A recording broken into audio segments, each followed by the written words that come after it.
Please remain standing for the presentation of the colors. The colors will be presented by the Colorado Army National Guard Sergeant First Class Joseph DeVilla, Staff Sergeant Derek Knight, Specialist Timothy Welsh, and Private First Class Jason Breitbart.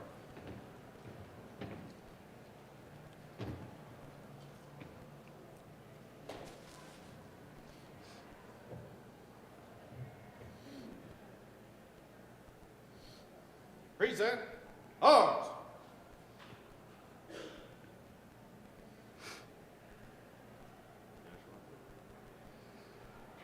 I would like to invite all of the Senator's children and grandchildren to come up and lead us in the Pledge of Allegiance. Order, arms. Out, face. Forward, march.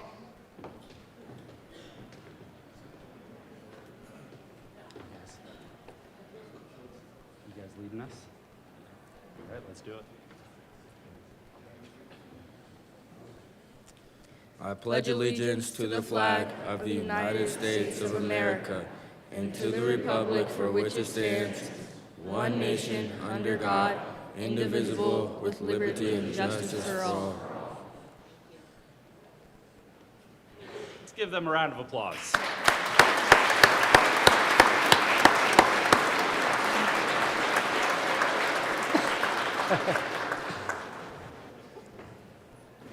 Please remain standing, because this morning we are pleased to have Tony Exum Jr. here to perform the national anthem on the soprano saxophone.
Members, before we move on, we do have some special guests returning to this chamber to help celebrate today's festivities.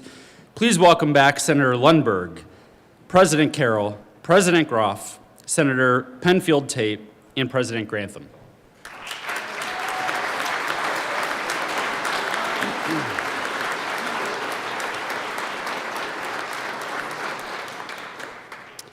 Today we have another special musical presentation by Dr.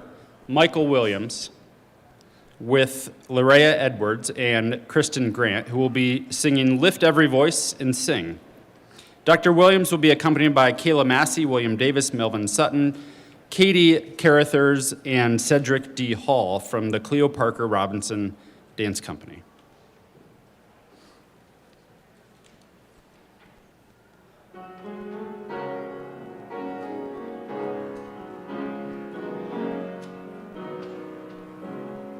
Lift every voice and sing till earth and heaven.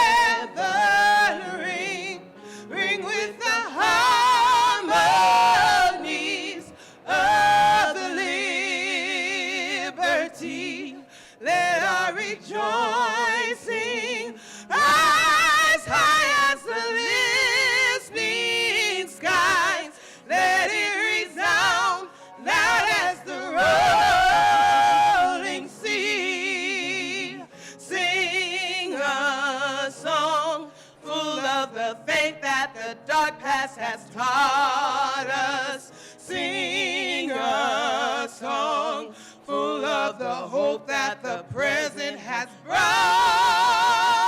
us. Facing the rising sun of our new day begun. Let us march on till victory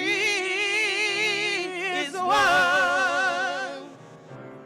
Stony the road we trod, bitter the chastening ground, felt in the days when hope unborn had died, yet with a steady beat had not our weary feet come to the place for which our fathers sighed.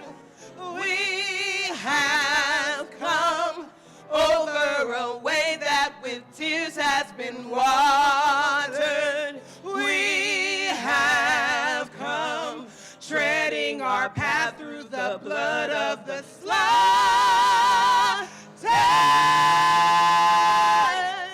Out from the gloomy past, and now we stand at last, where the white gleam of our bright star is cast.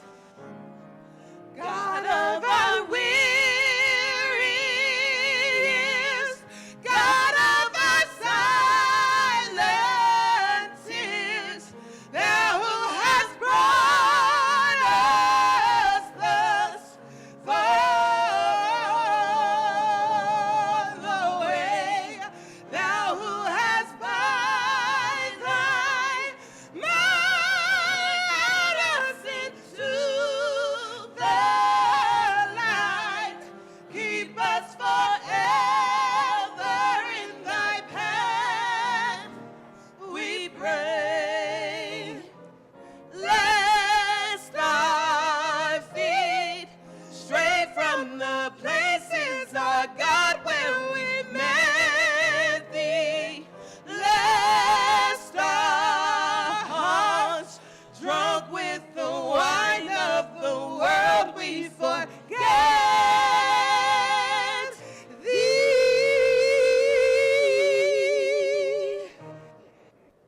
Shadowed beneath thy hand,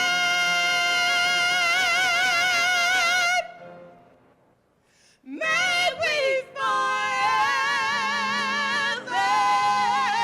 stand true to our God, true to our native land, land, land.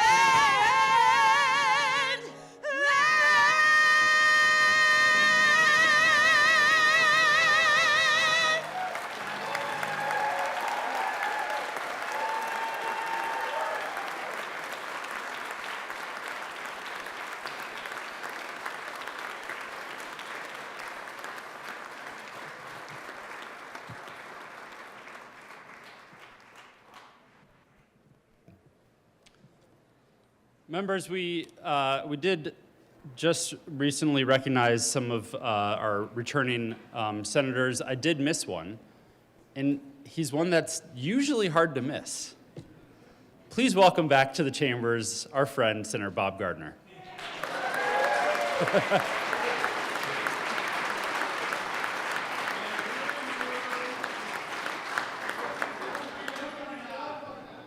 And remember, please no outbursts from the gallery. I have heard that Senator Gardner has updated his resume and is looking for a legislative aid position. Perhaps the new senator from Denver might be needing to fill a position.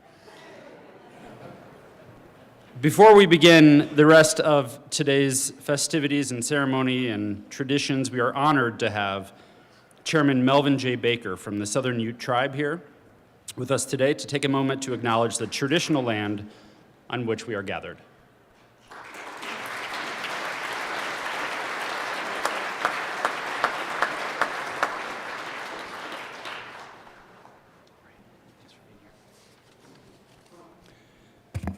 Good morning, everyone.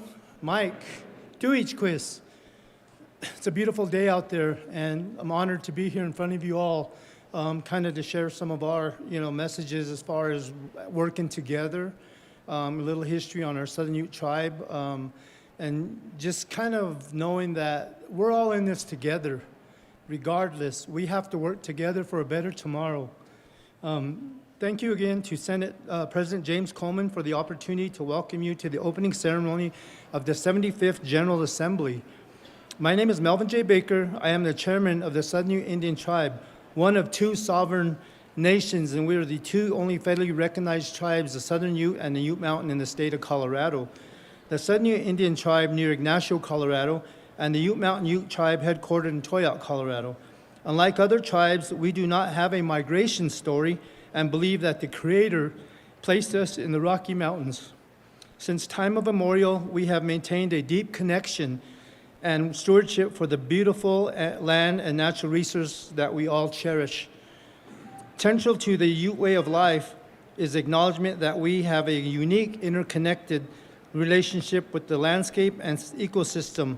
Therefore, conservation and respect for our natural resources is a key value for our Ute people. Presently, we are committed to upholding these values by maintaining high water and air quality standards, expanding access to technology with affordable broadband, and preserving our cultural and annual ceremonies such as our bear dance and our really sacred traditional sun dance. We still carry on those traditions today that were passed on from our ancestors, and we still keep that going. That's our identity to who we are.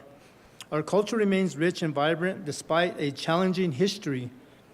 In 1849, the Treaty of Abiquiu established a boundary between the Ute Nation and the United States. That reservation consisted of the western third of the state, stretching from the New Mexico border to Delta, Montrose, and almost to Steamboat Springs. But the mining companies identified minerals on Ute lands. That treaty and successive treaties with the Utes were repeatedly broken. In the 1870s, Felix Brunot, through deception, convinced the Ute bands to cede 3.7 million acres to benefit mining companies who wanted access to the minerals in the San Juan Mountains. Although the evidence of fraud in the negotiations was evident, Congress confirmed the Brunot Agreement in 1874 for the economic benefit of a few. The current Southern Ute Reservation, established in 1878 by agreement in Pagosa Springs, Colorado. Today, the Moachi Caputa bands comprise of the Southern Ute Indian Tribe. The Wiminuche are now known as the Ute Mountain Ute Tribe. The Tabuich, Grand Yampa, and Uinta bands comprise the Ute Indian Tribe located in Uinta Ouray Reservation next to Fort Duchesne, Utah. So at one point we were all together, and later we got separated, but we still try to maintain our ties. Our elders can talk fluently amongst each other because that's where we came from in the beginning. However, we have federally protected off-reservation hunting, fishing, and gathering rights in the Brunot area. Our reservation, I meant to say this, is 72 miles in length and 15 miles wide along the New Mexico border.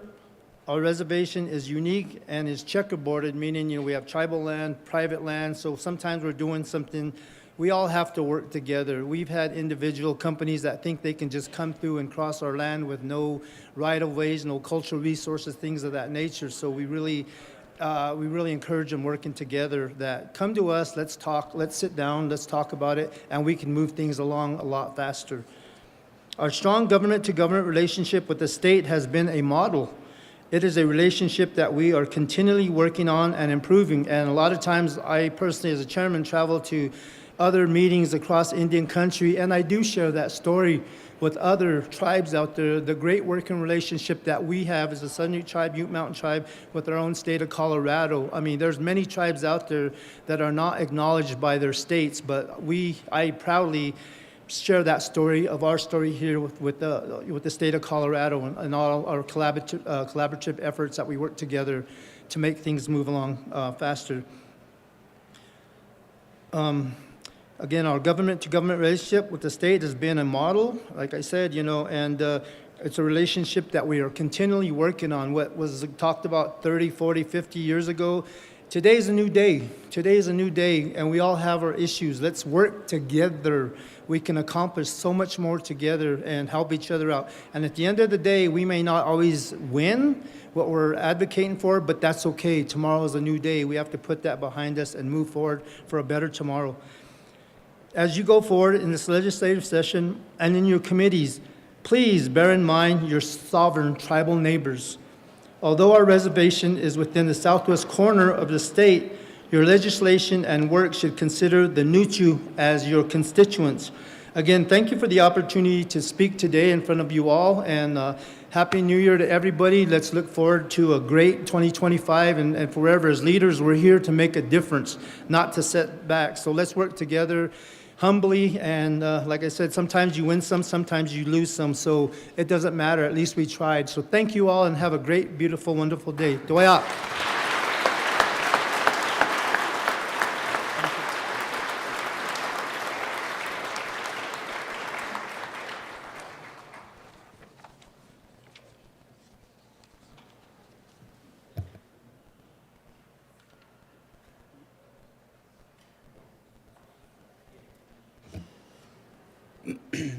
Members, please feel free to take a seat. We're going to be here for a little bit longer. Pursuant to the Constitution and the laws of the state of Colorado, I hereby call to order the first regular session of the Colorado Senate of the 75th General Assembly of the state of Colorado. The Secretary of the Senate is in possession of the December 13th, 2024 resignation letter from Senator Hansen, the December 13th, 2024 resignation letter from Senator Buckner, and the December 17th, 2024 resignation letter from Senator Van Winkle. These communications shall be printed in the Senate Journal. Will the clerk please call the roll of the holdover senators? Senators Baisley, Cutter, Danielson, Exum, Gonzalez, Henriksen, Lundin, Marchman, Mullica, Pelton B, Pelton R, Rich, Roberts, Rodriguez, Sullivan, Senate District 30 vacant, Winter,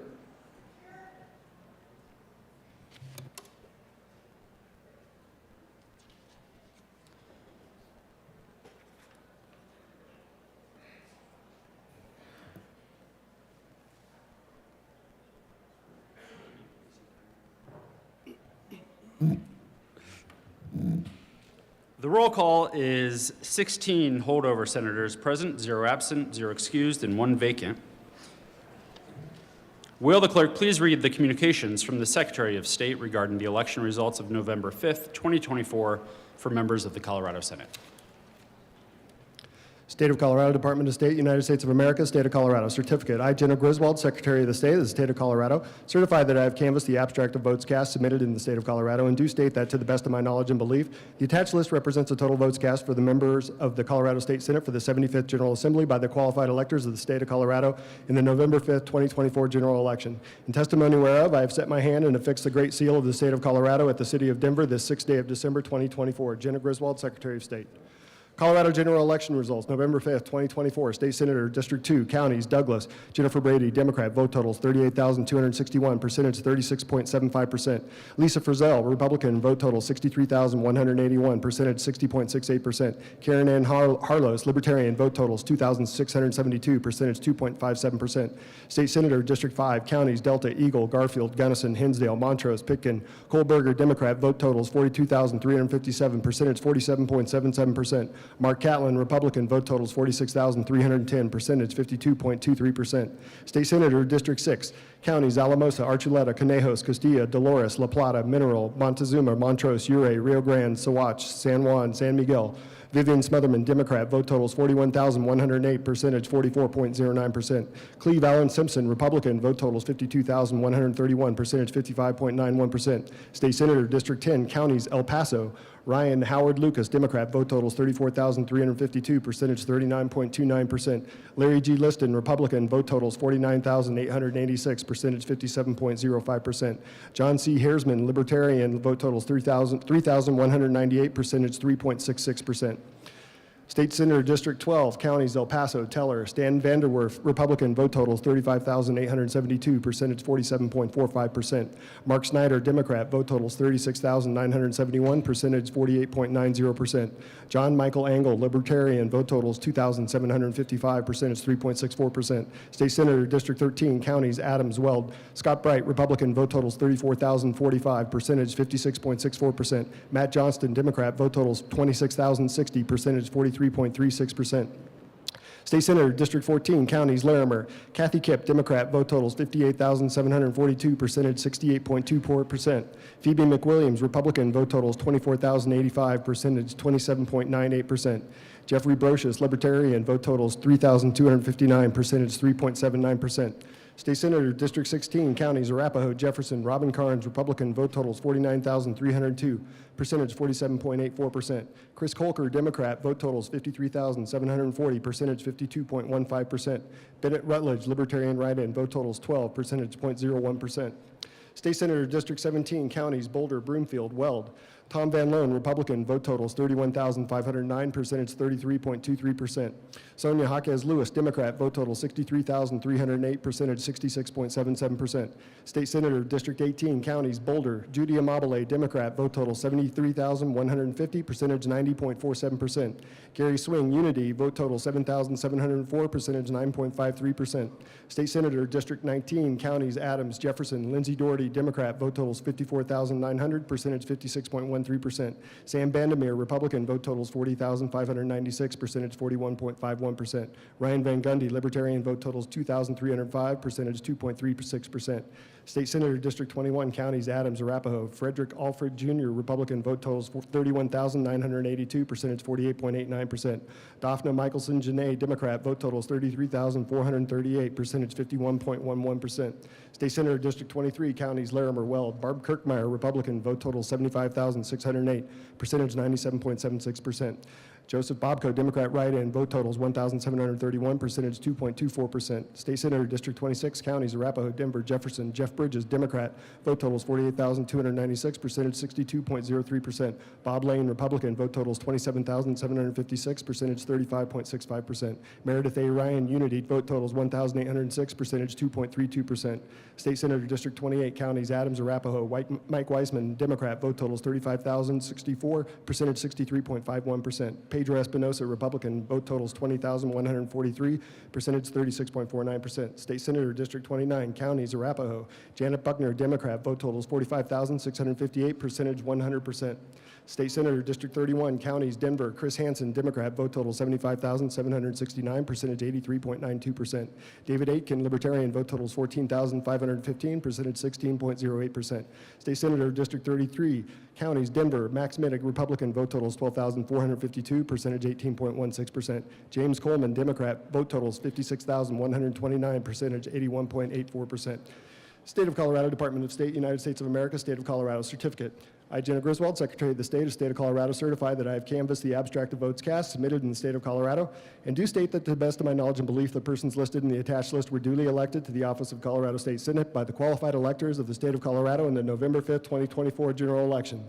In testimony whereof, I have set my hand and affixed the Great Seal of the State of Colorado at the City of Denver this 6th day of December, 2024. Jenna Griswold, Secretary of State. Colorado general election results, November 5th, 2024. State Senator, District 2, Lisa Frizzell, Republican, vote total 63,181, percentage 60.68%. State Senator, District 5, Mark Catlin, Republican, vote totals 46,310, percentage 52.23%. State Senator, District 6, Cleve Allen Simpson, Republican, vote totals 52,131, percentage 55.91%. State Senator, District 10, Larry G. Liston, Republican, vote totals 49,886, percentage 57.05%.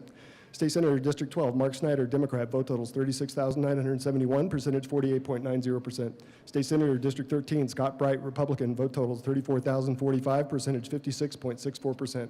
State Senator, District 14, Kathy Kipp, Democrat, vote totals 58,742, percentage 68.24%. State Senator, District 16, Chris Kolker, Democrat, vote totals 53,740, percentage 52.15%. State Senator, District 17, Sonia Jaquez Lewis, Democrat, vote total 63,308, percentage 66.77%. State Senator, District 18, Judy Amabile, Democrat, vote total 73,150, percentage 90.47%. State Senator, District 19, Lindsay Doherty, Democrat, vote totals 54,900, percentage 56.13%. State Senator, District 21, Daphne Michelson Janae, Democrat, vote totals 33,438, percentage 51.11%. State Senator, District 23, Barb Kirkmeyer, Republican, vote totals to 75,608, percentage 97.76%. State Senator, District 26, Jeff Bridges, Democrat, vote totals 48,296, percentage 62.03%. State Senator, District 28, Mike Weissman, Democrat, vote totals 35,064, percentage 63.51%. State Senator, District 29, Janet Buckner, Democrat, vote totals 45,658, percentage 100%. State Senator, District 31, Chris Hansen, Democrat, vote totals 75,769, percentage 83.92%. State Senator, District 33, James Coleman, Democrat, vote totals 56,129, percentage 81.84%.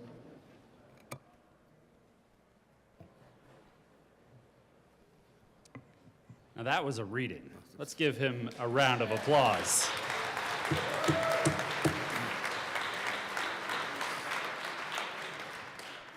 You're going to do just fine this session. Majority Leader Rodriguez. Thank you, Mr. President. I move that a committee on credentials be appointed by the President to be composed of 3 members of the Senate. Is there any objection to the appointment of a committee on credentials? Seeing none, the motion is adopted. Majority Leader Rodriguez, Assistant Majority Leader Cutter, and Minority Leader Lundeen are appointed to the Committee on Credentials, and Majority Leader Rodriguez will be the chair. The Senate will be in recess so that the committee may meet and prepare its lengthy and thorough report.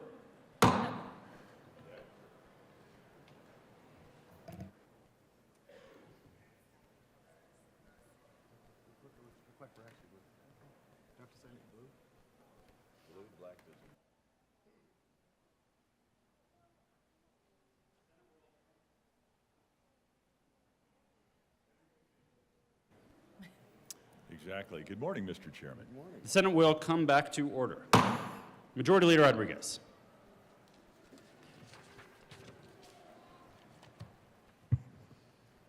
Thank you. Hold on a second. Still the president. For like That's correct, Mr. Chairman. 5 more minutes. Oh, wait. We hadn't signed it. You signed the report first. Okay. I'll have to sign one. A different direction here. Do we sign all of them? No, we all sign the same one. Okay. Ladies first.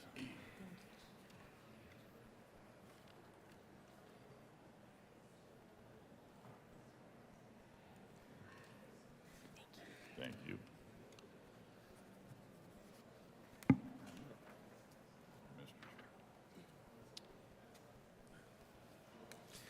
Thank you, Mr. President. I move that the report of the Committee on Credentials be adopted. Mr. Majority Leader, I Oh, wait. believe we have to have the reader read the report first. All right. Thank you, Mr. President. The Committee on the Credentials has met and submitted this report. I request that the clerk please read the report. Thank you. Will the clerk please read the report from the Committee on Credentials? January 8, 2025. Mr. President, your Committee on Credentials, to which was referred the list of the members of the Senate for the 75th General Assembly of the State of Colorado, transmitted by the Secretary of State, begs leave to report that the persons named therein constitute a true and correct list of the members as shown by the election certificate and records in the Office of the Secretary of State. And your committee recommends that the list so furnished be read and adopted as the temporary roll call of the Senate of the 75th General Assembly of the State of Colorado. Signed, Majority Leader Rodriguez, Chair, Assistant Majority Leader Cutter, Minority Leader Lundin. Majority Leader Rodriguez. Thank you, Mr. President. I move that the report of the Committee on Credentials be adopted. Is there any objection to the adoption of the report? Seeing none, the report of the Committee on Credential is adopted. Majority Leader Rodriguez. Thank you, Mr. President. I move that the committee of the three appointed to escort Chief Justice Monica M. Marquez to the chamber for the purpose of administering the oath of office to the senators-elect. Is there any objection? Seeing none, Senators Gonzalez, Cutter, and Baisley are appointed to escort the Chief Justice into the chambers, although she seems to have let herself in, it seems.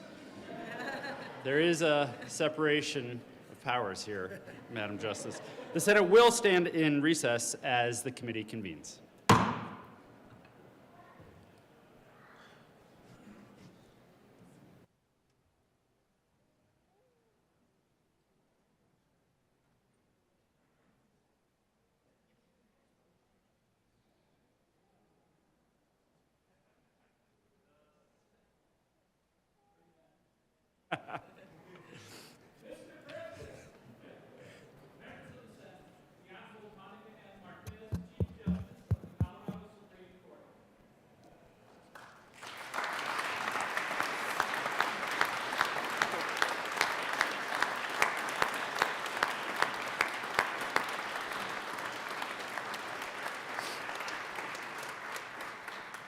Thank you so much for being with us today. Will the senators-elect please come to the well of the Senate to receive your oath of office from Chief Justice Monica M. Marquez.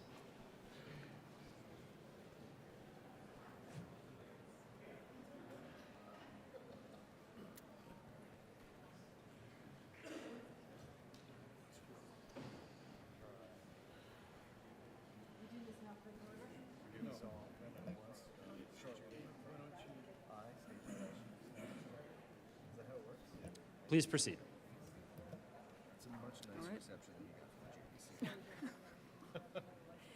Thank you. Is everyone ready? Yes. All right.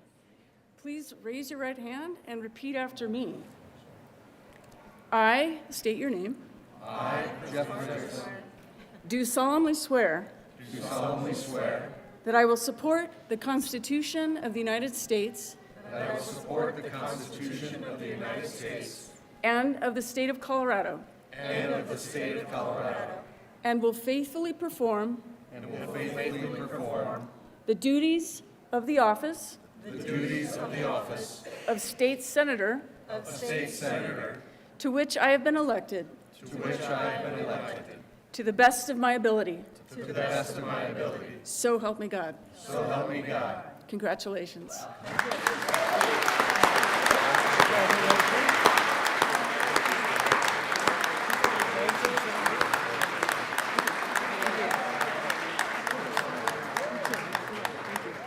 Thank you again, Chief Thank you. Justice. Always a pleasure.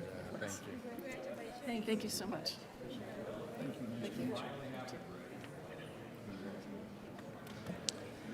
Members, the Senate will now stand in a brief recess for pictures with the Chief Justice, and following that, the committee is excused to escort Chief Justice Marquez to the House. You can come whenever you want, but we have to say when you're allowed to leave, apparently. The Senate will stand in a brief recess for photos. Congratulations.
The Senate will come back to order.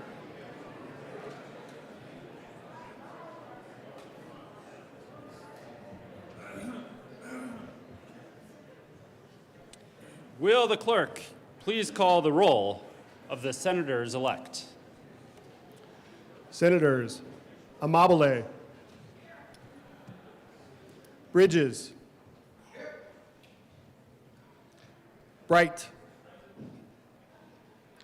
Senate 29 vacant, Catlin, Coleman, Doherty, Frizzell, Senate District 31 vacant, Jaquez Lewis,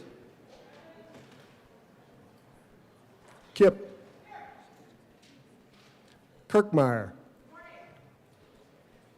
Kolker,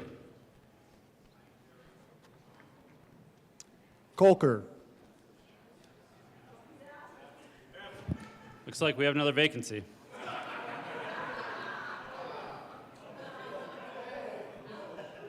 Excused. Liston, Michelson Janae, Simpson, Snyder, Weissman,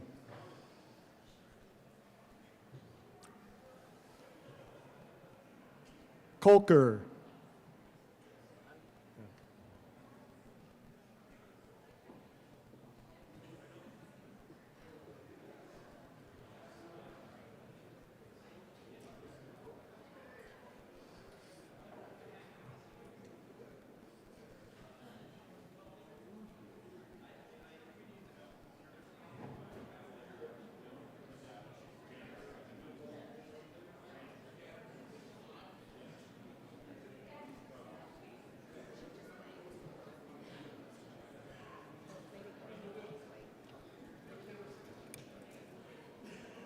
Just means I get to stay the president a few more minutes longer.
Senator Kolker, What do you think this is, the House?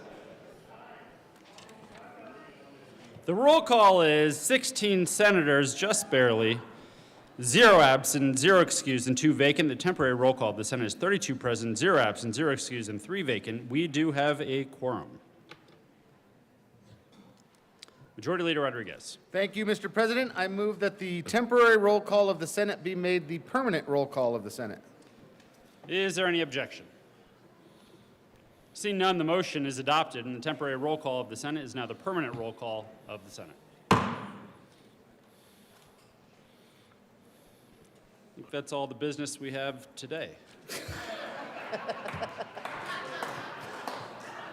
I move the Senate adjourn. I'm just- Looking for a motion.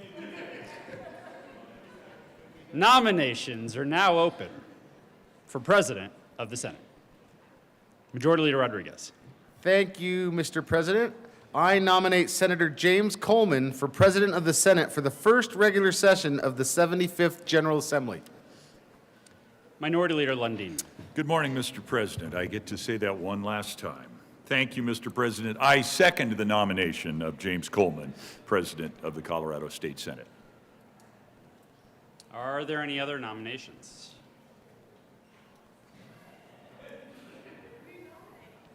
Really? Come on, make them work for it. Majority Leader Rodriguez. Thank you, Mr. President.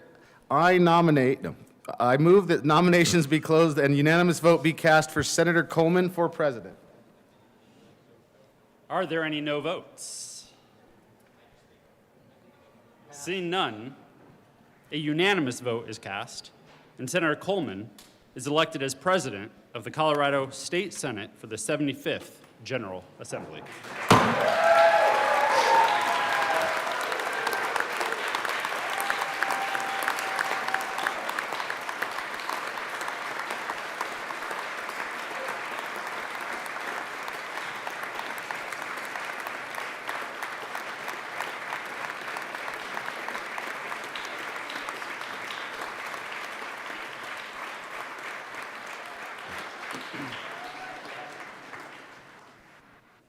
Members, I just have a going away speech that is on the teleprompter that is loading. Just joking. I just want to say it has been nothing but an honor to serve in this body and to serve with all of you and to serve with all of our staff who have put in so many hours and have dedicated their life to service, to making this institution strong. I'm proud of everything we have done together. I'm excited to see what all of you do moving forward. As someone on the sidelines, I will absolutely miss this place. I will miss the people. And I have confidence you will use your authority to do good for the people of Colorado moving forward. Mr. President, I wish you all the best. You're in for quite a wild ride moving forward.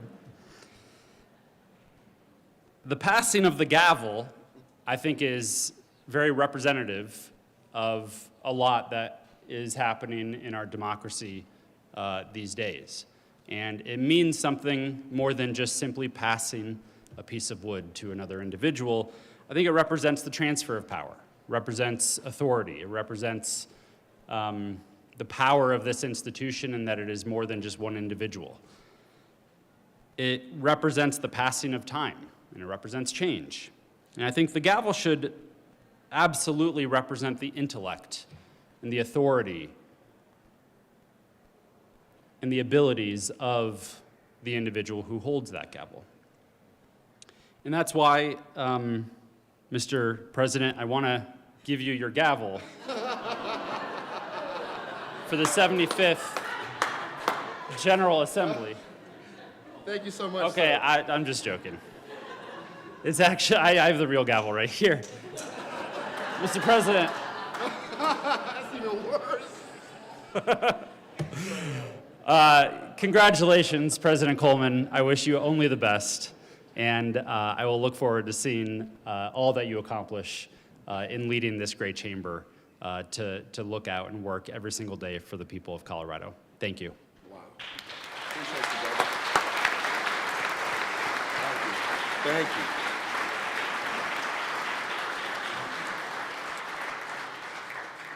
Thank you, President Finberg. Leave it to President Finberg to do one more thing to embarrass me before he walks away.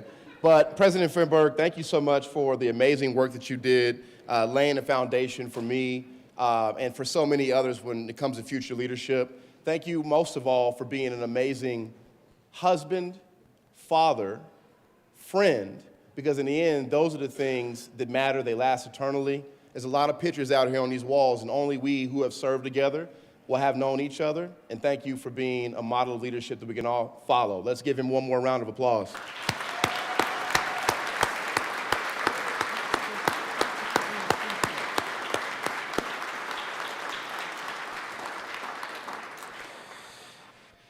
Members, the next order of business is the election of the President Pro Tem. Majority Leader Rodriguez. Thank you, Mr. President. I nominate Senator Daphne Michelson Janae for President Pro Tem of the Senate for the first regular session of the 75th General Assembly. Minority Leader Lundeen. Thank you, Mr. President. And it is a pleasure to say for the first time to you officially, Mr. President, I second the nomination for President Pro Tem, the name of Daphne Michelson Janae. Are there any other nominations? Majority Leader Rodriguez. Thank you, Mr. President. I move that nominations be closed and a unanimous vote be cast for Senator Michelson Janae for President Pro Tem. Are there any no votes? Seeing none, a unanimous vote is cast, and Senator Michelson Janae is hereby elected as President Pro Tem of the Colorado State Senate for the 75th General Assembly.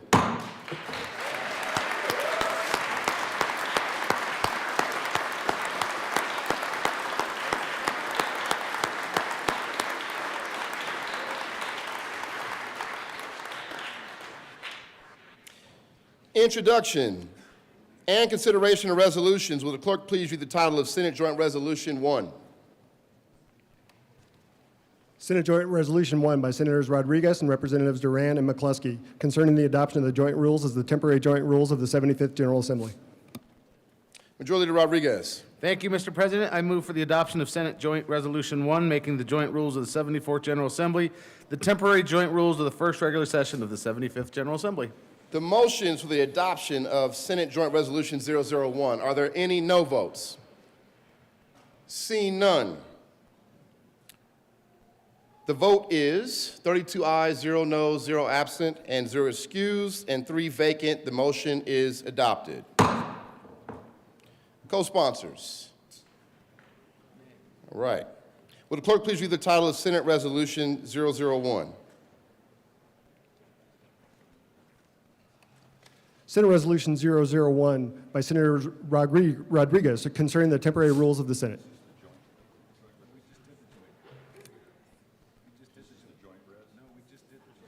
Senate resolution. Majority Leader Rodriguez. Thank you, Mr. President. I move for the adoption of Senate Resolution 001, making the rules of the Senate of the 74th General Assembly the temporary rules of the Senate for the first regular session of the 75th General Assembly. The motion For for the now. adoption, for now, the motion for the adoption of Senate Resolution 001. Are there any no votes? Seeing none, the vote is 32 ayes, 0 noes, 0 absent, and 3 vacant. The motion is adopted. Co-sponsors. The next order of business is the election of the Secretary of the Senate. Majority Leader Rodriguez. Thank you, Mr. President. I move that a committee be, oh, nope, wrong place. Already, I am hugely flawed. Thank you, Mr. President. I move that Esther Van Morik be elected as Secretary of the Senate during the first regular session of the 75th General Assembly. You heard the motion. All those in favor say aye. Aye. Opposed, no. The motion is adopted. Ms. Van Morik, you're already here, and I'm going to administer the oath of office. Please raise your right hand and repeat after me. I, and state your name. I, Esther Van Morik, Do solemnly swear do solemnly swear that I will support the constitutions that I will support the Constitution of the United States of the United States and of the state of Colorado, and of the state of Colorado, and faithfully perform the duties and faithfully perform the duties of the office to which I am duly elected of the office to which I am duly elected to the best of my abilities, to the best of my abilities, so help me God. Congratulations.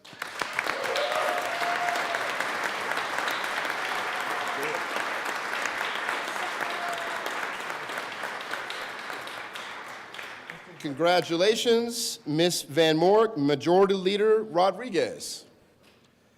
Thank you, Mr. President. Now I move that a committee be appointed to notify the House that the Senate is organized and ready for business. Is there any objection? Seeing none, Senators Bridges, Kipp, and Catlin are appointed to a committee to notify the House that the Senate is organized. You are excused.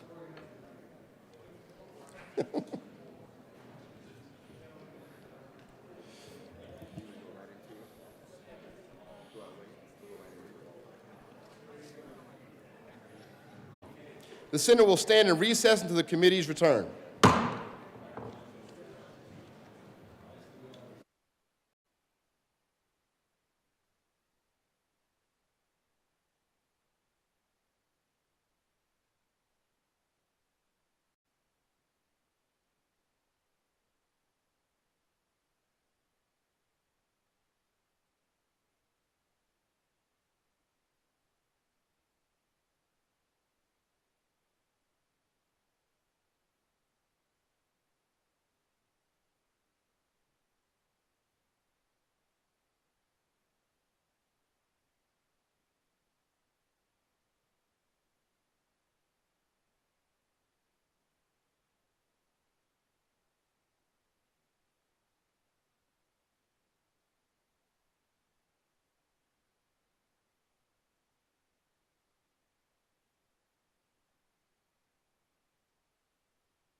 Wait till he announces it.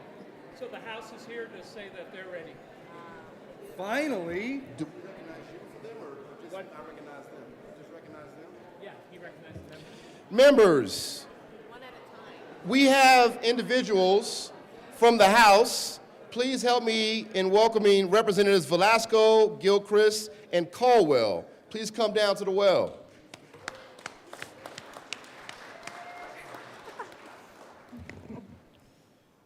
Representative Velasco. Thank you so much. It's an honor to serve with you. We don't do that over here. But it is an honor for once, I'll say it, to serve with you too. Well, it's great to be here with y'all and to see many familiar faces. And congratulations to all of you. We look forward to working together. And we are here to notify you in the beautiful red room that the House is organized and ready for business. Oh, that's very nice. Anyone else? Don't be scared. Rep. Caldwell. Yeah. It's nice to see how the other side lives sometimes, but it's actually my first time ever speaking from the well, so I'm speaking here in the Senate before I have actually spoken from the House before. So I'm very honored, and just let you know, we got things under control over there. We heard you guys were, kicking up a little dust over here, so we just want to make sure you guys are good to go. So, yeah, we appreciate it. We're ready to go. Thank you. Doesn't sound very sure. Anyone else? Rep. Gilchrist. Hi, everyone. We're so excited to work with you. The House is ready and excited and working hard, and have a great day. Congratulations. Wow, give it up for them. Members, that was the nicest that we've ever heard from the House. They clearly don't know how things work around here. Welcome, and thank y'all. You may go back to the lower chamber.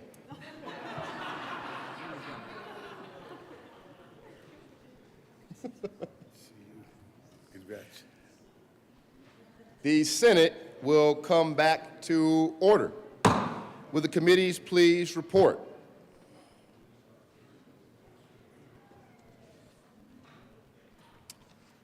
Senator Kipp. Thank you. In our brief visit over to the House, I was actually kind of surprised to see that they were less organized than the Senate. So it did take us a while. It did take us a while, but hopefully they will be more organized ongoing, and hopefully so will we. But yes, they seem to be organized. We told them we were organized and ready for business, and it seems they are too. Senator Catlin. Thank you, Mr. President. It's an honor to serve with you. You know what? Again, we're gonna work on this, but I love you too, brother. Go ahead. Well, I went to the House and I recognized part of it, but the rest of it I didn't recognize at all. So I think I've made the transition. And they do need some help over there. I want you to all know that. So very happy to tell them that we were organized. They weren't. They were still doing some housekeeping before we got there. So it was good for us to be there. Thank you. Senator Bridges. Thank you, Mr. President. It's an honor. We don't Stop do that it. here. We were much less kind to the House in our remarks than they were to us, just so you know, starting off on a good foot. And they are not organized. And I think it was a good lesson to our new members here coming over from the House, because they talk about how we're not ready, how we're not organized. They're always waiting on us. We're taking our naps. First of all, they got our chairs, so they nap just as well as we do now. But they were not organized, and now you know. Don't trust everything you heard in the House about what we're like. This is a much better place to be. We are ready to roll. I guess they are now finally ready to roll. It's going to be a good year. Very good, very good. The committee from the governor.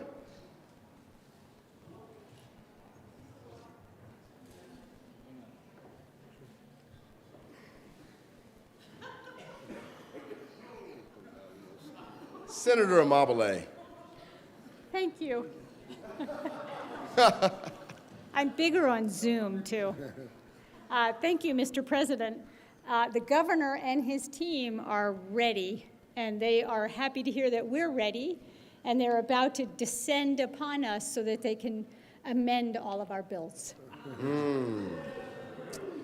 Senator Snyder. Thank you, Mr. President. Yes, we informed the governor that the Senate is open and ready for business. Business. Senator Pelton, beautiful. Thank you, Mr. President. The governor was talking to his transportation team, and I reminded him that in rural Colorado, where most of the money is generated in this state, $47 billion of agriculture money, that we need our roads fixed, and especially in Senate District 1. So I just wanted to remind him of that, and then on the start of the good session. So thank you. Very good, very good. Thank you. Majority Leader Rodriguez.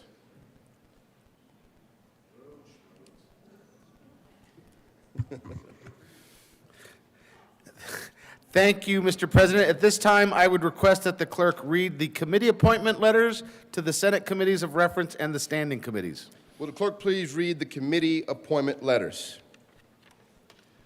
Senate Majority Leader, December 20th, 2024, Mrs. Natalie Castle. Please be advised that the following membership and partisan ratios of the Senate committees on the reference for the first regular session of the 75th General Assembly.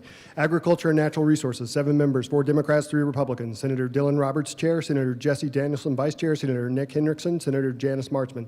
Appropriations, 7 members, 4 Democrats, 3 Republicans. Senator-elect Judy Amabile, Chair. Senator Jeff Bridges, Vice Chair. Senator Julie Gonzalez. Senator Chris Colker. Business, Labor, and Technology, 7 members, 4 Democrats, 3 Republicans. Senator Jesse Danielson, Chair. Senator Nick Hendrickson, Vice Chair. Senator Faith Winters, Senate District 29 or Senate District 31 vacancy. Education, 7 members, 4 Democrats, 3 Republicans. Senator Chris Colker, Chair. Senator Janice Marchman, Vice Chair. Senator Daphne Michelson-Janae. Senator-elect Kathy Kipp. Finance, 9 members, 6 Democrats, 3 Republicans. Senator-elect Kathy Kipp, Chair. Senator Janice Marchman, Vice Chair. Senator Chris Colker. Senator Julie Gonzalez. Senator Kyle Mullica. Senator-elect Mark Snyder. Health and Human Services, 9 members, 6 Democrats, 3 Republicans. Senator Kyle Mullica, Chair. Senator Daphne Michelson-Janae, Vice Chair. Senator Lisa Cutter. Senator-elect Mike Weissman. Senator-elect Lindsay Doherty, Senate District 29 or Senate District 31 vacancy. Local Government and Housing, 7 members, 4 Democrats, 3 Republicans. Senator Tony Exum, Senior Chair. Senator Julie Gonzalez, Vice Chair. Senator Faith Winter. Senator-elect Mark Snyder. Judiciary, 7 members, 5 Democrats, 2 Republicans. Senator Julie Gonzalez, Chair. Senator-elect Mike Weissman, Vice Chair. Senator Dylan Roberts. Senator Lindsay Doherty, Senate District 29 or Senate District 31 vacancy. State Veteran and Military Affairs, 5 members, 3 Democrats, 2 Republicans. Senator-elect Mike Weissman, Chair. Senator Tom Sullivan, Vice Chair. Senate District 29 or Senate District 31 vacancy. Transportation and Energy, 9 members, 6 Democrats, 3 Republicans. Senator Faith Winter, Chair. Senator Lisa Cutter, Vice Chair. Senator Nick Hendrickson. Senator Tony Exum, Senior. Senator Tom Sullivan. Senator Kyle Mullica. Best, Robert Rodriguez, Senate Majority Leader.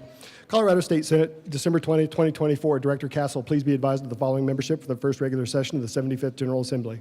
Agriculture and Natural Resources, Senator Byron Pelton, Senator Rod Pelton, Senator-elect Mark Catlin. Appropriations, Senator Barb Kirkmeyer, Senator Mark Baisley, Senator Larry Liston. Business, Labor, and Technology, Senator Larry Liston, Senator Byron Pelton, Senator-elect Mark Catlin. Education, Senator Paul Lundeen, Senator Janice Rich, Senator-elect Scott Bright. Finance, Senator Cleve Simpson, Senator-elect Scott Bright, Senator-elect Lisa Frizzell. Health and Human Services, Senator Janice Rich, Senator-elect Lisa Frizzell, Senate District 30 vacancy. Local Government and Housing, Senator Rod Pelton, Senator Janice Rich, Senate District 30 vacancy. Judiciary, Senator-elect Lisa Frizzell, Senator Mark Baisley. State Veteran and Military Affairs, Senator Mark Baisley, Senator Larry Liston. Transportation and Energy, Senator Cleve Simpson, Senator Byron Pelton, Senator-elect Mark Catlin. Sincerely, Paul Lundeen, Senate Minority Leader.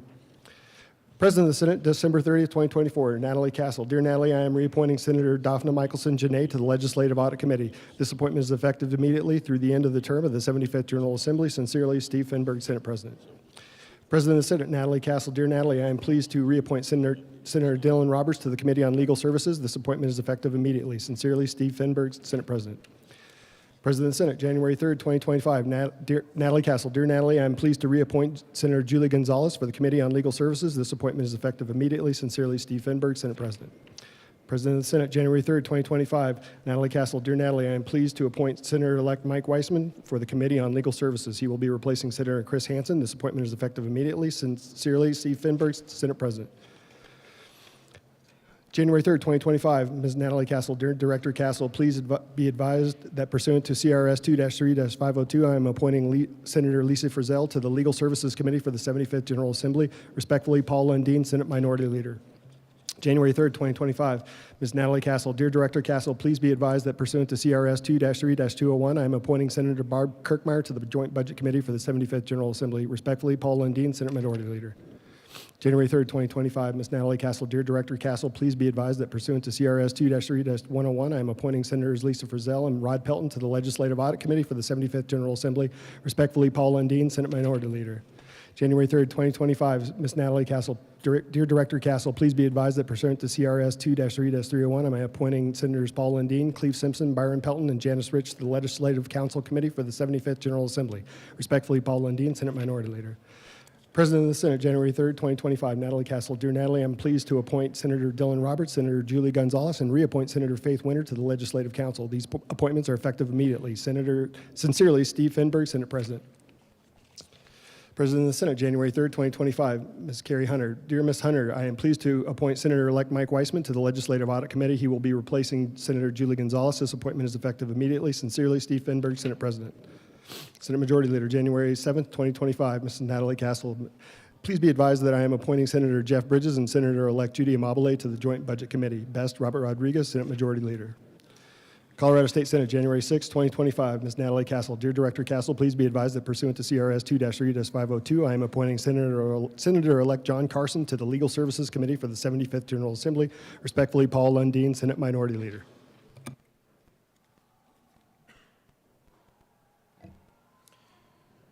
Majority Leader Rodriguez. Thank you, Mr. President. I move for the approval of the following appointees to the Legislative Council Committee: President Coleman, Majority Leader Rodriguez, Minority Leader Lundeen, and Senators Gonzalez, Roberts, Winter, Pelton B., Simpson, and Rich. You've heard the motion. Are there any no votes? Seeing none, the vote is 32 ayes, 0 noes, 0 absent, 0 excused, and 3 vacant. The motion is adopted, and those members are appointed to the Legislative Council Committee. Majority Leader Rodriguez. Thank you, Mr. President. I move for the approval of the following appointees to the Committee on Legal Services: Senators Gonzalez, Roberts, Weissman, Frizzell, and Senator-elect Carson. You've heard the motion. Are there any no votes? Seeing none.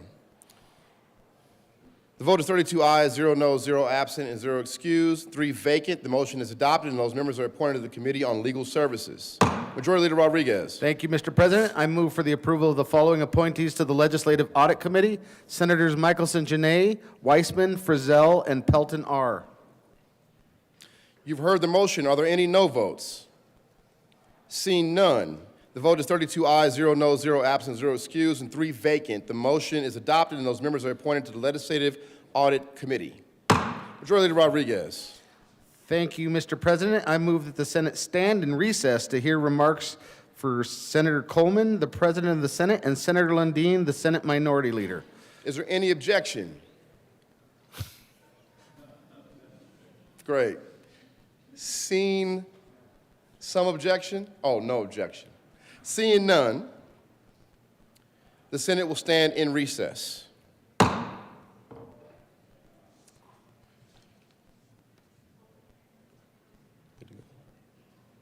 Good morning, y'all. How y'all doing? Good. Thanks so much for sticking in there with us. I know it's been a busy morning, but we appreciate you. Mr. Majority Leader, Madam President Pro Tempore, Mr. Minority Leader, friends, colleagues, loved ones, family, welcome to the Colorado Senate, and welcome to the first session of the 75th General Assembly. It's an honor to stand before you all today. I'm humbled to share this space with you all, and I'm particularly humbled to be in the company of our many special guests. My beautiful wife, Shana, is here. Shana, we have been an incredible team for the past 23 years, and I'm so grateful for your trust, your support, and your partnership in this next evolution of my time in the legislature. Thank you so much. I appreciate you.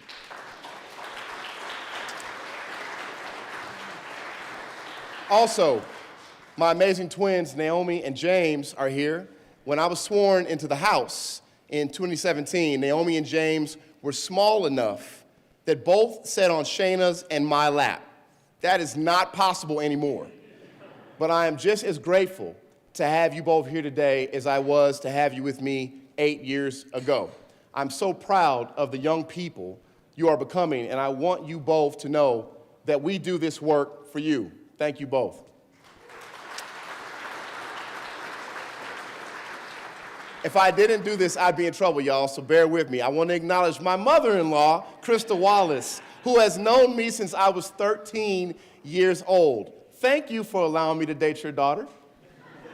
And thank you for welcoming me into your family. Thank you, Mom. Appreciate you. My big brother, Jerry, is here, and I just want to say to you, Jerry, thank you for being a role model for me. Love you, brother. My grandmother was not able to attend today, but she's been with me through it all. She's 91 years old. My grandmother would take me to church every Sunday, just 5 minutes from here. Her guidance, example, and love taught me courage and how to live my life rooted in faith. And for a long time, I'd go to Sunday school as well. Then we'd go to church, and she would have me present what I had just learned in front of the folks there. So my public speaking career was forced on me at a young age, but I'm so grateful for it, especially today. My father and bonus mom are here, and as long as we've had it, our relationship has been grounded in service. I have memories of being a young boy, walking up and down Colfax, talking to people on the street who didn't have a bed to sleep in that night and didn't know where their next meal would come from, doing what we could to serve them. My father taught me how to turn my faith into action. Appreciate you, Pops.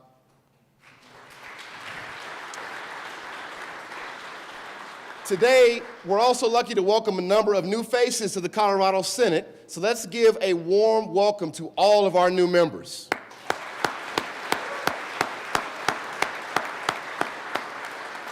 And we know we don't do this alone. We also want to make sure that in addition to those individuals, please join me in congratulating our newest members of the Senate, Senators-elect Iman Judah, Matt Ball, and John Carson. Senators-elect Judah, Ball, and Carson will officially join us later this week, and we can't wait. I want to add another welcome to the new members and their members' families. Senator Roberts and his wife Sarah welcomed a new baby girl this summer, and Senator Bridges and his wife Anne Marie welcomed a baby boy during the midst of last session. So we're happy to have y'all here too. What a beautiful reminder of the future we're all building together. I would also like to congratulate the many faces of our Senate leadership team. Senator Michelson Janae, our Senate President Pro Tempore. Senator, having served as President Pro Tem, my advice to you is to practice saying these names, these 35 last names, a few times. You'd be surprised how easily it is to draw a blank when you're up here, especially when Senators Mullica and Roberts look so much alike.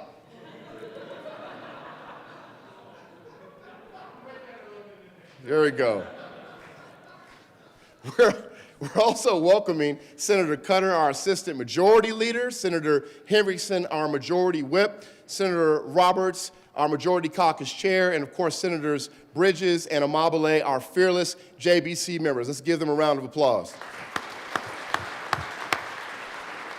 And Majority Leader Rodriguez, I didn't forget about you, brother. You know, only someone who really loves this would willingly sign up to do it again. But we're glad to welcome you back to the leadership team as well. Let's give it up for him. And also congratulations to Senators Simpson, Byron Pelton, and Rich, who are serving their caucus in new leadership capacities. Congratulations, y'all.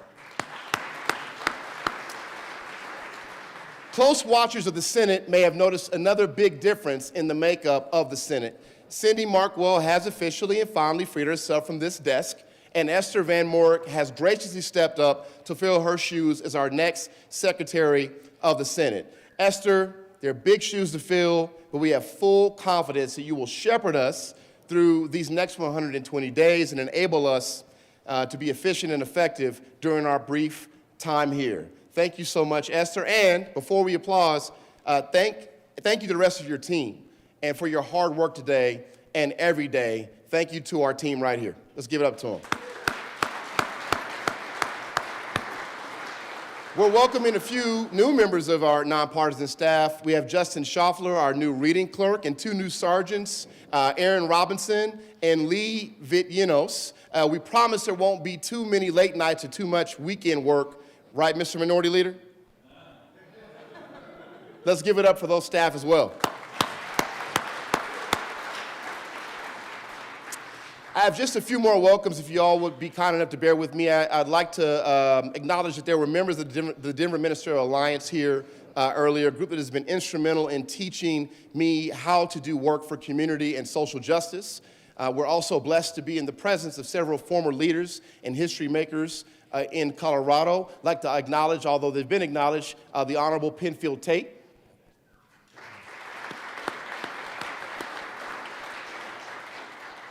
The Honorable Leslie Herod.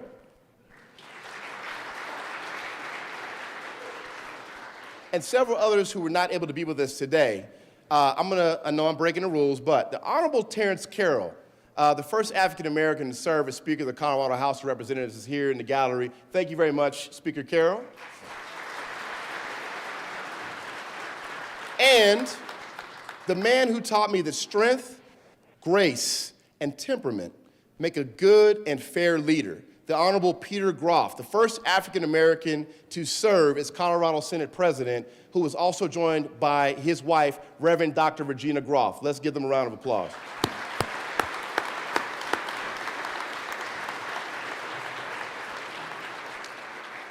President Groff, thank you for being the first, and thank you for making sure that you were not the last. We appreciate you.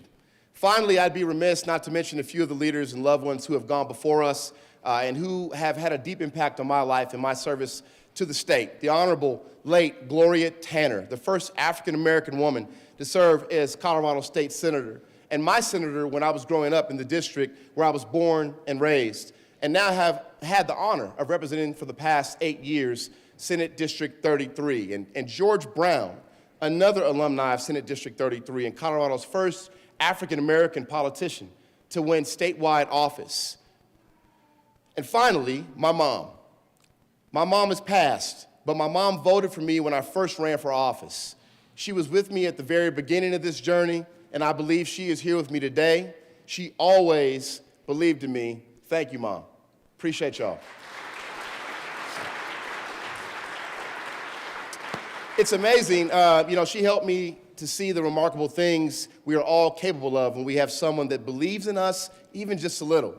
And I am blessed to be cut from such a rich cloth, blessed to have been brought up in a community abundant with leaders who were intent on breaking barriers and making history. I am blessed by this family. You will often hear me call us a family, and when I say that, I mean it. None of us can do this alone.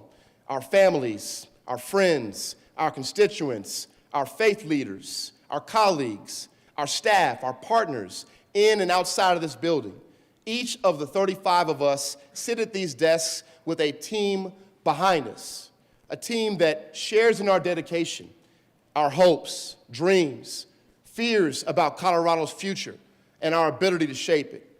During my tenure, and as recent as the past 6 months, I've been blessed to have the opportunity to visit many of your districts, to see firsthand where you come from, and gain a better understanding of you and your constituents. And even though he's tired of me saying it, from Senator Simpson's and his wife Kathy's 900-acre ranch in the San Luis Valley, to my family's annual trip to the State Fair in Pueblo to visit Senator Henriksen and his family, I learned a few things about this state, the people living in it, and the work we do in this building. I learned that many of us share many of the same goals.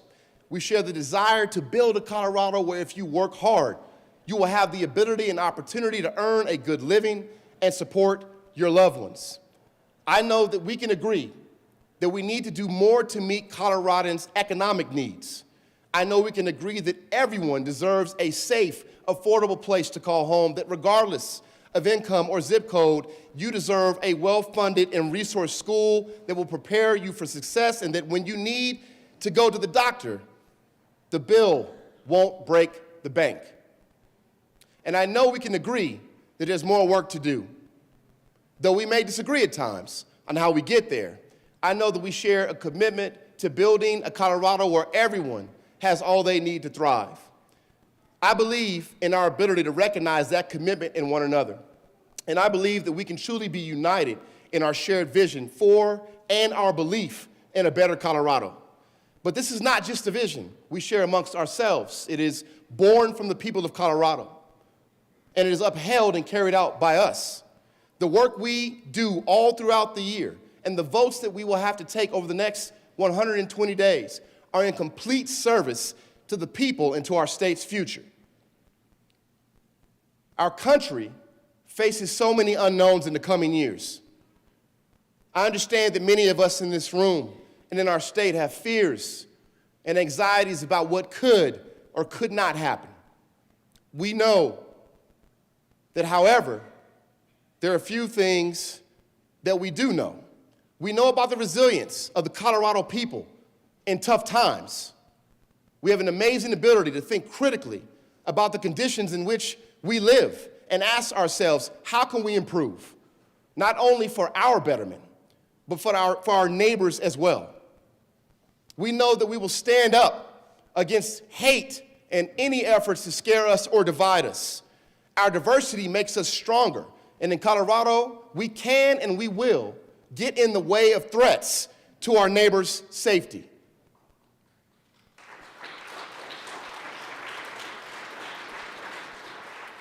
We know that we live in the best state in the nation and that we have so much to be proud of. Our pride for Colorado ties each of us to its failure or success and connects all to one another. We know in this room that we are all committed to serving our constituents and all the people of Colorado by passing legislation that will tangibly improve their lives. And this is what I'm most excited about. I'm excited to see all our hard work turn into legislation that we'll consider over the next 120 days. I'm excited about the opportunities we'll have to learn about one another's ideas, about how to tackle our state's challenges head on and find real, lasting solutions. Yes, we have our work cut out for us, but Coloradans continue to feel the pinch of high prices of housing, health care, and basic necessities. This year, we will continue our efforts to cut costs for Coloradans and ensure that every Coloradan has the opportunity to earn a good life. From increasing affordable housing to expanding access to high-quality health care, there is work to do. Today, we will introduce Senators Exum and Bridges' bill to increase the availability of modular housing, Senator Winter and Marchman's bill to give child care centers a helping hand, and Senator Roberts' bill to give local governments another tool to address their unique housing challenges.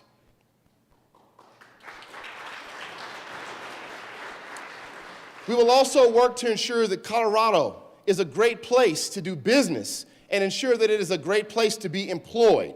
That's why Majority Leader Rodriguez and Senator Danielson are bringing forward a new bill to support the workers who make our state and our economy run. And it's why we're going to work alongside our partners in the business community to streamline process, to make it that much easier to create new jobs and support our local economies. Now, we can all clap for that.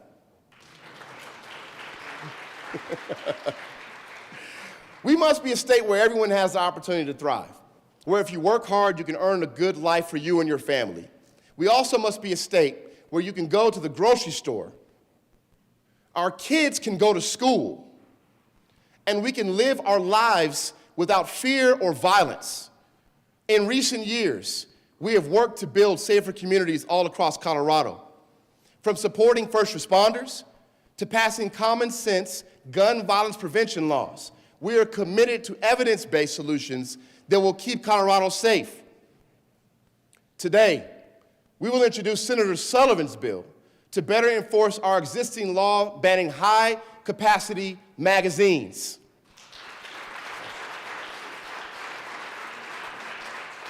For the past 6 years, we've been blessed to have the leadership of Senator Sullivan, who has committed his life to make Colorado communities safe from gun violence of all kinds. And this year, we will also work to build trust between our communities, law enforcement, and institutions responsible for upholding justice.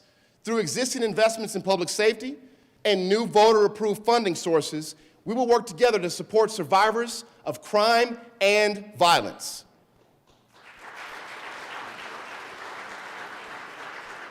We're focused on building communities safe from violence and safe from the health and environmental impacts of climate change. We're building a safer future for Coloradans.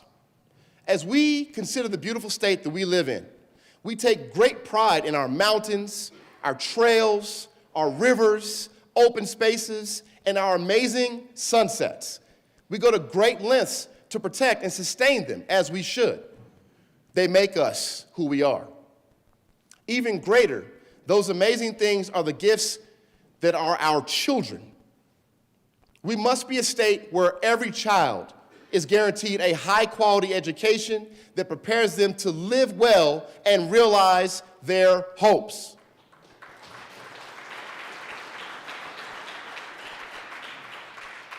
That is not the reality now. We still have important work to do to make sure every Colorado school is well-resourced and our education workforce is strong. The Colorado that we hope for must have a K-12 system that ensures equitable access to high-quality learning options within zip codes that have been historically and presently failed. And in Colorado, there are pockets of our state where we have a lack of high-quality options that I think of as education deserts. Families shouldn't be waiting to get into a great school. We must be doing all that we can to ensure that they are in one now. They've waited too long, and that will change with us.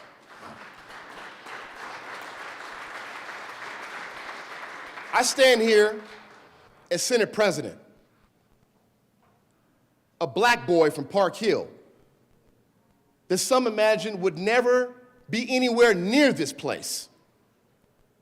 But here I am, because of my faith, my family, and the opportunities yielded to me by a high-quality education. Because of that, I am Senator James Coleman, and there are tens of thousands of children like me waiting for us to see their promise and to make fulfillment possible. When it comes to education, we can and we will.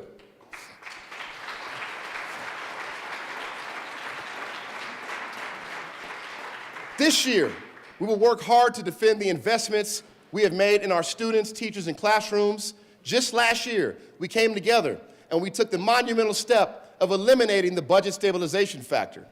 And we do not want to backslide on that progress. We face a challenging budget year, and there are difficult decisions ahead that will place new strain on many of the services that Coloradans rely on. We must deliver a responsible, balanced state budget. Coloradans are counting on us, and I want to thank Senator Bridges, Senator Amabile, and Senator Kirkmeyer for their leadership on the Joint Budget Committee and their diligence in the hours and hours of work they have already taken place.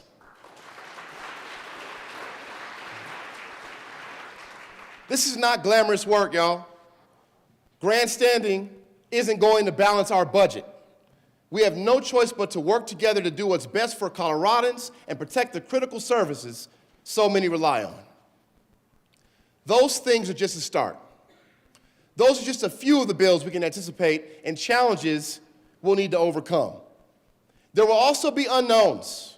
We are days away from an administration that ran on division and fear and promises that could turn our systems and our communities on their head. Now, we do not yet know how this will manifest in federal policy, but we know we are prepared to respond. We stand ready to defend the Colorado we love, a Colorado that values freedom, freedom over our bodies, freedom to breathe clean air and drink clean water, freedom to exercise our sacred right to vote.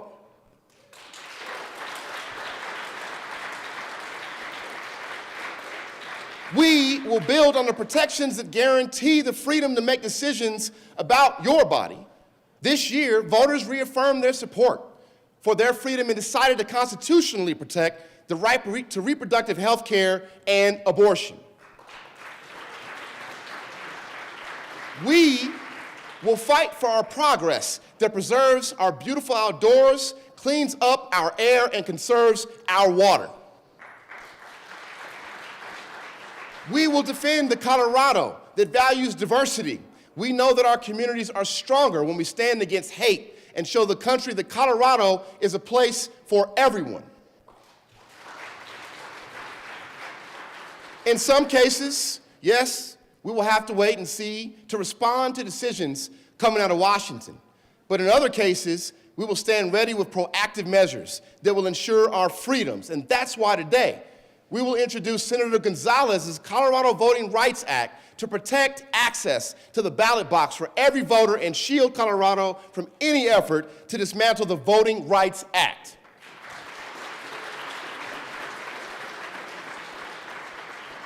Now, I hope that we can do this together, that we can show Coloradans that we hear them and that we are here for them.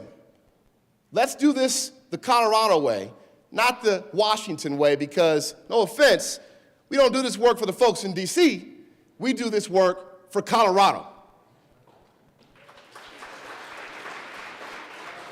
For the single mother like my mother, raising kids and doing her best to secure a quality education for them and keep them safe and healthy in the neighborhood they call home. For new Coloradans, fleeing violence and persecution in their home countries and seeking refuge in a place that offers opportunity and a prosperous future. We do this for our ranchers and our farmers who are adapting in real time to a rapidly changing economy and climate. For the owners of the family restaurant around the corner who enrich our communities through their culture and their food, provide good jobs, and help drive our economy. And for every single Colorado student who all deserve to go to a school and grow up safe from gun violence and in a state that takes their futures with the seriousness they demand.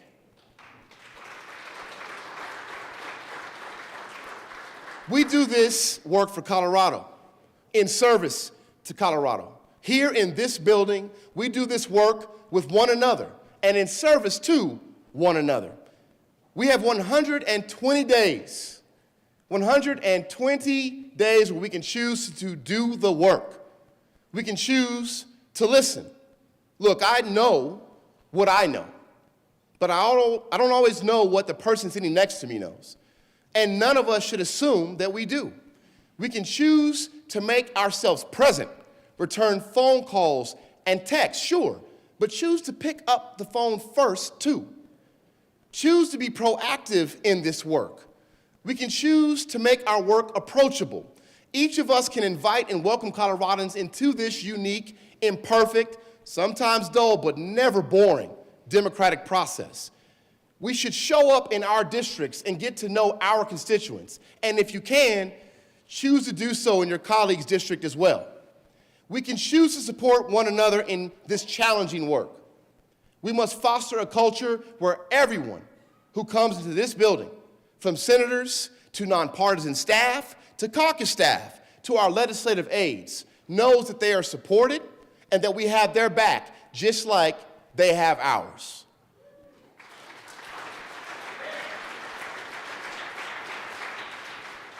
We can choose to wake up early, maybe not as early as I do. But we can choose to stay late. However, we can also choose to balance. And we must take care of ourselves. Because the truth is, babies are crying, and I need to wrap it up. Because the truth is, we need all of you to make this thing work. We can choose service and sacrifice. We can choose hard work. We can choose to invest in each other's success, to learn about each other's policy, offer our expertise, our district's perspective, and welcome others to do the same for us. Let us continue to do what we do best in the Senate. Slow down. Be deliberate in our policy making and thoughtful in our conversations. Let us think not only about seeing our bills get signed, but think a few years down the line about how they will be implemented and how they will impact the people of Colorado. Let us lead in the ways we know we need to. We must not give in to the desires of vitriol and division. I know that we can elevate the work above our egos and spend every day we have here with intention. I look forward to the next several months and serving you all as your Senate President. Dare I say, I'm excited. I have been lucky to witness amazing Senate leadership in my predecessors, Leroy Garcia, Steve Finberg, and similarly, Minority Leader Lundeen has set an admirable example of leadership, fairness, and decency. I promise to learn from their examples and to serve and support you all as best as I am able. And I promise to learn from Colorado's examples of miraculous leadership and trailblazing spirit, from Aunt Clara Brown, who's up in the old Supreme Court chamber, to Barney Ford, whose portrait is over in the House. Our history is so rich. We have been a beacon of light for the country, and I truly believe we still can be. Over the next several months, it is on us to sustain the heritage of trailblazing. We cannot be afraid or shy away from the work we have to do, but I know we won't. We are made for this moment, and I'm excited and I'm energized for the work ahead, and I hope you are too. As I like to say, colleagues, let's do this. Thank you.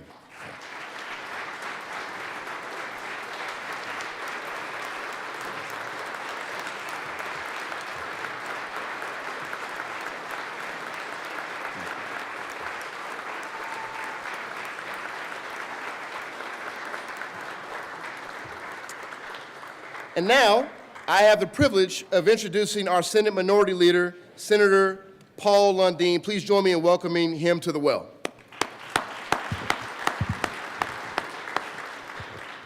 Thank you very much, Mr. President.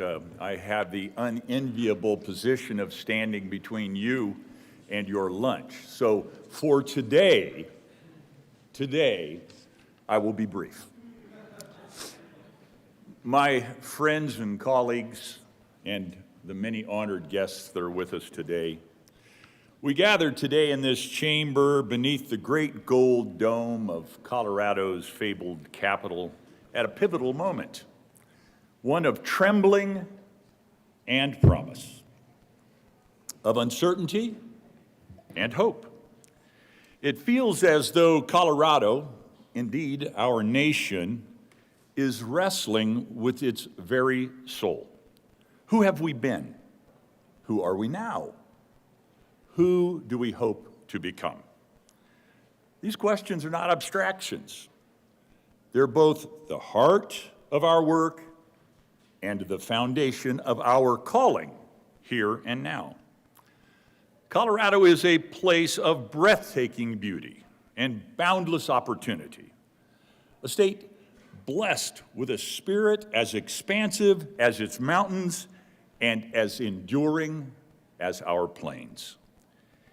And yet we are not immune from the struggles of this age. The division among us feels sharp, more personal. Technology, for all of its wonders, connects us and isolates us in equal measure. Trust in our institutions, even in each other, has frayed. And the economic anxieties of our people are real, tangible, and growing. But this sacred chamber is where we may meet those challenges. This is where we rise. In recent years, our state has been burdened with policies that are, at best, heavy-handed, at worst, suffocating. They wrap themselves around our economy, around our communities, and our people like a wet blanket, stifling dreams and snuffing out ambitions. They come in the form of legislative regulations and fees and disguised taxes that may seem minor individually, but collectively they weigh heavily on the families that we are here to serve.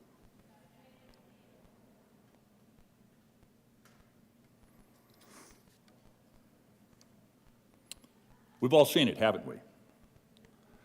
The family whose modest pay raise is devoured by the cost of living, the young couple saving for their first home, only to see affordability slip further and further from their grasp. The small business owner, capable and proud of their craft and decent and mindful of their team, who finds their labor diminished by bureaucratic hurdles and hidden costs. These are not abstract concepts. They are the daily realities of too many Coloradans. Leadership, my friends, is not about control. It's about trust. It's about listening. It's about empowering people we serve to live their best lives, not as dictated by legislation, our ideas, but as defined by their own hopes and dreams. Yet in this chamber, we have passed policies that overreach, laws that, under the guise of leading the way, impose burdens with no discernible benefit, policies that limit the choices people can make about how they live, how they travel, how they heat their home or cook their meals, policies that pile costs onto the backs of families and businesses while achieving no meaningful impact on the global issues they claim to address. The argument for such policies often boils down to this: we must demonstrate leadership. But viewed through the eyes of the typical Colorado family, that leadership appears incoherent, intrusive, costly, achieving nothing more than financial strain and frustration. We must do better. We must connect the dots for the Coloradans that we serve in a way that makes sense and provides relief. Colorado families are crying out for help, and that's our duty to respond. This year, my caucus and I will propose a clear, direct, and meaningful path forward. We have identified over $4,500 in potential savings for every Colorado family, money that stays in their wallets where it belongs. Here's how we do it. First, we cut the idiotic, the wasteful, the inexplicable. A 29-cent delivery fee here, a 10-cent plastic bag fee there, it adds up. These may seem small, but they're daily reminders to Coloradans that their government is nibbling away at their hard-earned money. Let's end these nuisances and show respect for the hard-working people of the state.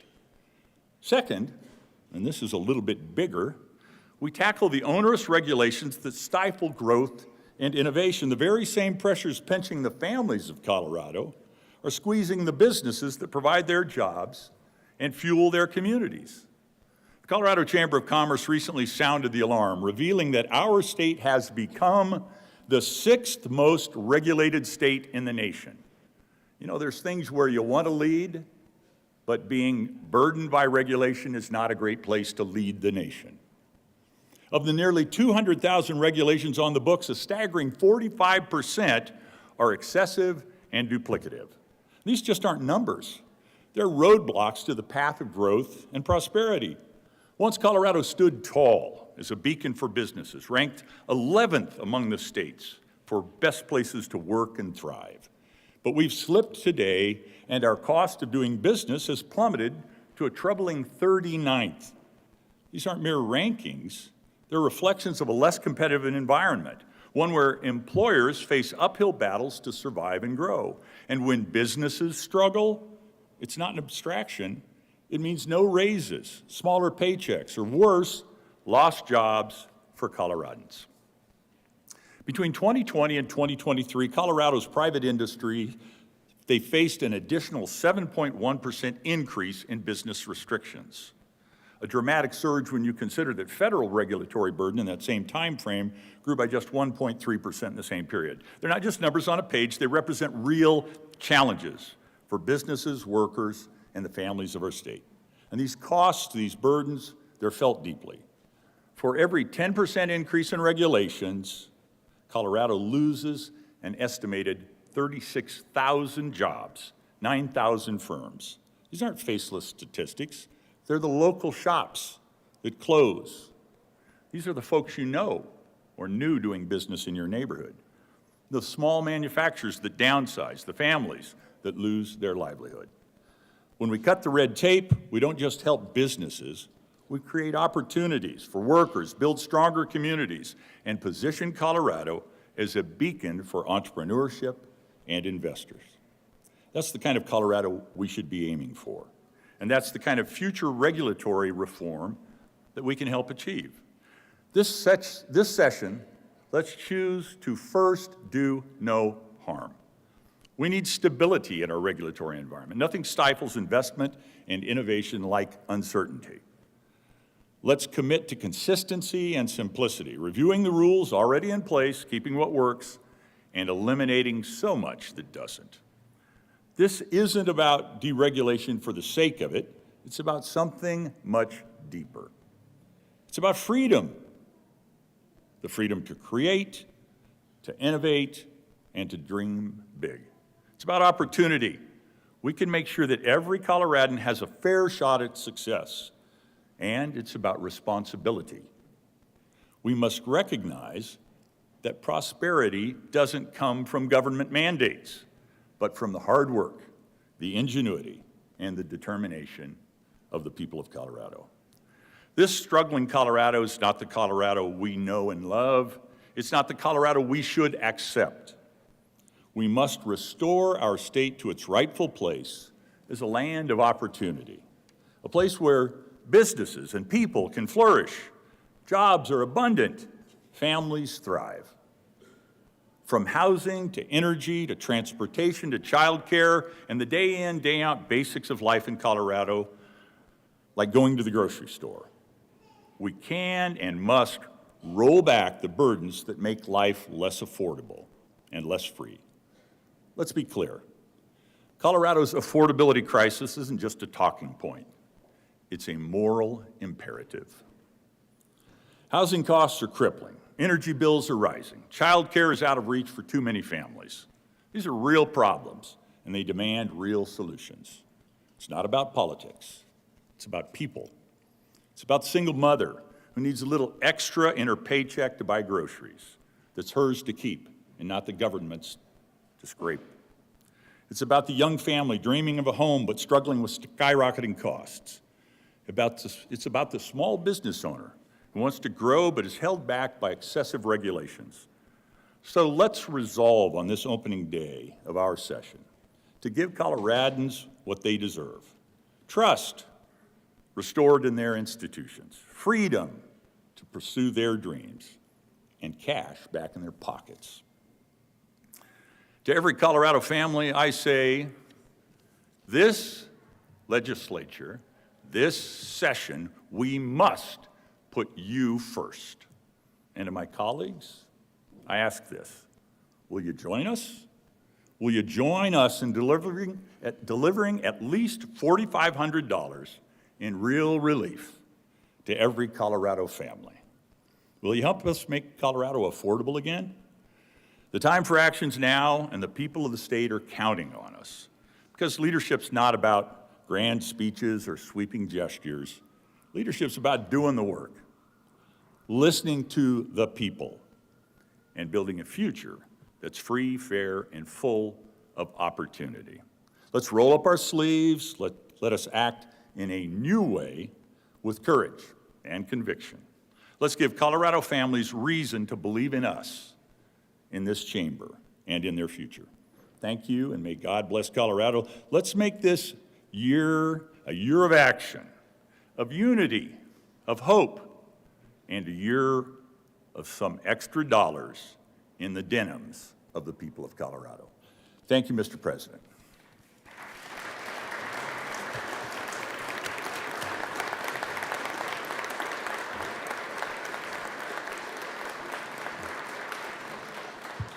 Thank you, Mr. Minority Leader. The Senate will come back to order. Majority Leader Rodriguez. Thank you, Mr. President. I move that the remarks of the President and Minority Leader be spread upon the pages of the Journal. Only the President, correct? All right, both. Is there any objection? Seeing none, the motion is adopted. Members, we will be only introducing the first 10 bills at this time, but more bills will be introduced this afternoon. Introduction of bills. Senate Bill 1 by Senator Gonzalez and Representatives Bacon and Joseph concerning the administration of elections and in connection therewith creating the Colorado Voting Rights Act. State Vet and Military Affairs. Senate Bill 2 by Senator Bridges and Exum and Representative Bosnicker and Stewart concerning the development of regional building codes that account for local climatic and geographic conditions for the construction and installation of residential and non-residential factory-built structures. Local government and housing. Senate Bill 3 by Senators Sullivan and Gonzalez and Representatives Bosnicker and Froelich concerning prohibited activity involving semi-automatic firearms and in connection therewith prohibiting the manufacture, distribution, transfer, sale, and purchase of specified semi-automatic firearms and classifying a device that increases the rate of fire of a semi-automatic firearm as a dangerous weapon. State, Veteran, Military Affairs.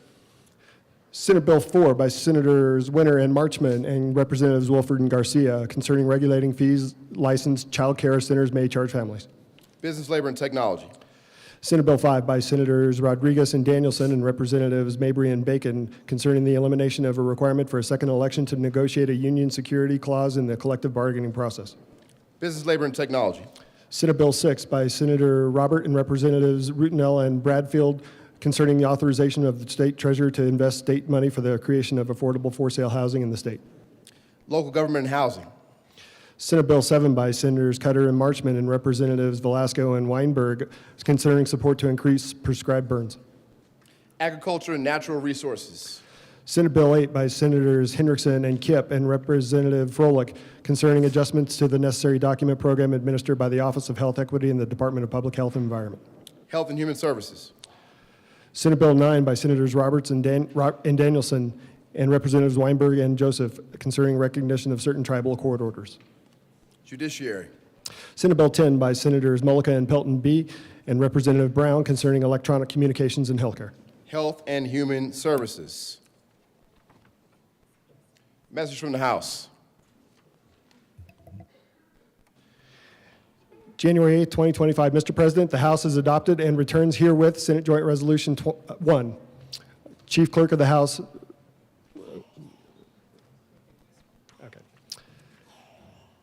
January 8th, 2025. Mr. President, the House has adopted and transmits herewith House Joint Resolution 1001 as printed in the House Journal January 8, 2025. Pursuant to the resolution, the Speaker has appointed Representatives McCormick, Chair Zakai, and Sander. Announcements. Senator Gonzalez. Thank you, Mr. President. Colleagues, buenas tardes. It is lovely to see you all. For those of you who will be serving on the Joint Judiciary Committee, what better way to get oriented than by getting to work? We will be meeting at 1 o'clock in the Old Supreme Court. As we will begin our SMART Act hearings, we will be meeting as our Joint Judiciary Committee. I will see you all then. Any further announcements? Majority Leader Rodriguez. Thank you, Mr. President. A few announcements, colleagues, just some cleanup stuff. The State of the State address will be tomorrow, Thursday, January 9th at 11 a.m. The State of the Judiciary address will be Friday, January 10th at 10 a.m. We will be convening at 9 a.m. on Friday here on the floor to take attendance and then go over to the House. Tomorrow, we will be starting session at 10 a.m. To complete our business before we go over there. Seats will be provided for senators at both events next to your House counterparts. The State of the Tribes address will be next Thursday, January 16th at 10 a.m. in the House. Seats will be provided by senators next to your House counterparts for this address as well. Finally, we're going into a recess today as more bills will be read across the desk. You do not need to return to the chamber after we recess. On that note, Mr. President, I move that the Senate recess until 1 o'clock today. Is there any objection? Seeing none, the Senate will recess until 1 p.m. today.